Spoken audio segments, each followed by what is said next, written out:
স্যান্ডেলের তলাটা পুরো ক্ষয় হয়ে গেছে, পেলেন হয়ে গেছে। সেসুর দেও, তোমারে সেসুর দেওয়াইতে আসি।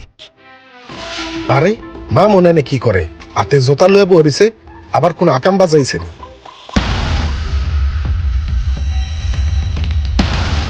কি রে মামন, তুই এনে জুতার তলে কি দেখস?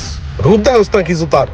আরে বেটা রূপ দেই না, 2 বছর আগে এই স্যান্ডেলটা কিনছি। স্যান্ডেলটা দেখ দিয়ে আন্তরি পুরা নতুন রয়েছে। 2 বছরে একটা স্যান্ডেলের কি হয় বিটটা গেছে আইডিয়া। আর কালকে কি হয়েছে জানোস? বৃষ্টির মধ্যে হাঁটতে যাইয়া স্লিপ কাট গিয়ে আমার একটা প্যান্ট ছিঁড়ে গেছে।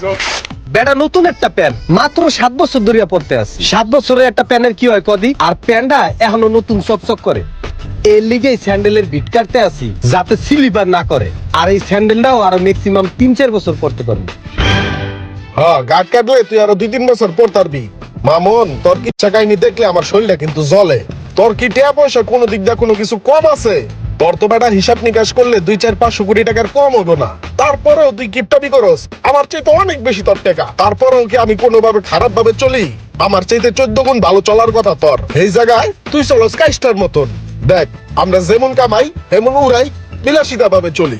আজকে এক কাম কর, তোর কাছ থেকে আমি চা খাবো, তুই আমার চা খাওয়াবি, চল। এই না না না, আমি চা খাই না, সময় নাই, ঘুমাই নাই। আয় তো ভাই। আরে না না, আমি চা খাবো না। আরে না, এখন 5 টাকা খরচ করা যাবে না বেটা।